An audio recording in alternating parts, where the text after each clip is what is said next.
ভাল্লাগে না তোরে ছাড়া তোর প্রেমে মন পাগল পার। শবনম বুবলি ও রোশান অভিনীত আলোচিত সিনেমা পুলসিরাতের নাম পরিবর্তন করে রাখা হয়েছে সর্দার বাড়ির খেলা। ইসলামিক শব্দ হয় পুলসিরাত নাম নিয়ে আপত্তি ওঠে, যার ফলে সংশ্লিষ্ট মন্ত্রণালয়ের পরামর্শে নাম পরিবর্তন করতে বাধ্য হয় নির্মাতারা।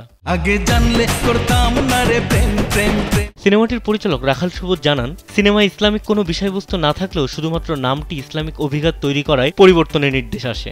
অথচ সরকারি অনুদান নেওয়ার সময় সিনেমার নাম ছিল পুলসিরাত। নির্মাতার মতে নামটি ছিল দর্শকপ্রিয় ও আকর্ষণীয়। এমনকি সিনেমার পুলসিরাত নামে একটি গানও রয়েছে, যা অপরিবর্তিত রাখা হয়েছে। সেই সঙ্গে যুক্ত করা হয়েছে একটি ট্যাগলাইন, বাহাত খবরদার পুলসিরাত হইমু পার।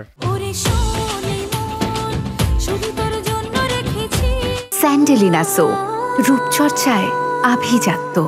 পরিচালক আরও বলেন, নাম পরিবর্তনের কারণে মুক্তির পর কিছুটা প্রভাব পড়তে পারে, কারণ এতদিন যাবৎ পুলসিরাত নামে প্রচারণা চালানো হয়েছে। তবু সবকিছু ছাড়িয়ে এখন সর্দার বাড়ির খেলা নামে সেন্সর ছাড়পত্র পেয়েছে ছবিটি। তুমি চাইলেই ভালোবাসি। চিত্রনায়ক রোশান জানান, সিনেমার গল্প এগিয়েছে লাঠি খেলার প্রেক্ষাপটে। একসময় একটি ঘটনার মাধ্যমে বদলে যায় একজন তরুণের জীবন, যেখান থেকে গল্প নেয় নতুন মোড়। নির্মাতারা জানিয়েছে আসন্ন কোরবানির ঈদে সিনেমাটি মুক্তি পাবে প্রেক্ষাগৃহে।